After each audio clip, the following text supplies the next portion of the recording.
A man discovers a worm in the water, a creature that feeds on toxins and has the ability to alter environmental toxins. He decides to use himself as an experimental subject, allowing the worm to parasitize his body with a view to resisting the viruses and mutant species that are widespread in the current world. The experiment had the desired effect, and he became immune to various toxins after being parasitized by the worm. However, when his daughter is infected with a virus, he uses the same method to try to help her, but is unsuccessful and she eventually passes away.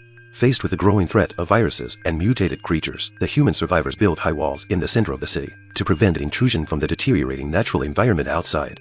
However, the high walls are not completely safe.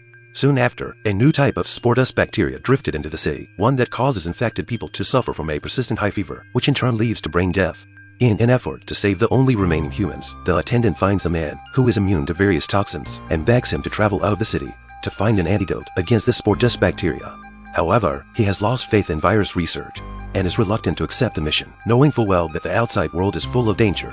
The attendant, who read his mind hurriedly, took out a notebook, a clue found by the bounty hunter they had sent out earlier. According to the description in the notebook, the possible location for the release of the spore dust creatures was near the temple outside the city. With the help of this notebook, the man decided to give it a try. He prepared a small grenade and a gas mask, then followed his entourage out of the high walls. The two men boarded the doomed train and arrived outside the city. At this point, the outside of the city is deserted. On their way to the temple, they discovered a human corpse hosting a new type of fungus. The white floating material released by this fungus is the source of the spore dust. So, the men took out their knives and prepared to cut off the spore dust to bring back for study. However, an unexpected scene happened. The man suddenly felt dizzy and soon fell into a coma. He saw his deceased daughter. When he woke up again, the entourage around him was gone. He went to the river, cleaned off the dust from his body, and found worms that shimmered on his body. The man realizes that the bug saved him, evolving the toxins in his body. Just then, the man hears the sound of a bell and looks up to see that the temple is not far away. He enters the dimly lit temple and realizes that it is filled with spores, and the air is filled with a myriad of spore dust. As it continued deeper, the man found the dying attendant. A giant monster was cultivating spore dust in the man's abdomen. When the creature senses the man's presence, it immediately hides. The man nervously looks around for any sign of the creature when, suddenly, the creature leaps out and pounces on the man. After a fierce struggle, the man manages to get away from the creature's attack, but gets a cut on his abdomen. The man quickly drinks a bottle of potion to awaken the parasite in his body again and regain his strength. He pulls out a grenade from his backpack and lashes out at the creature. However, both are easily dodged by the creature.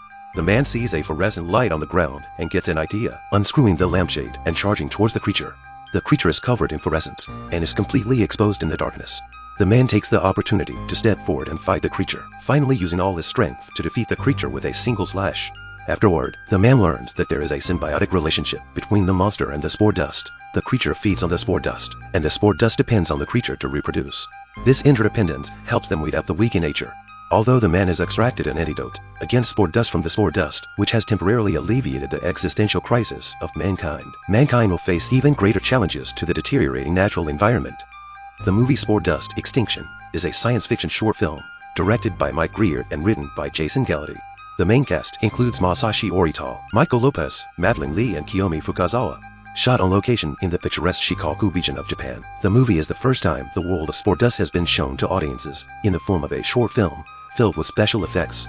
A fascinating and thought-provoking short film, Spore Dust is a unique look at themes such as environmental protection and ecological balance. That's all for today's story. If you like me, please like and follow me.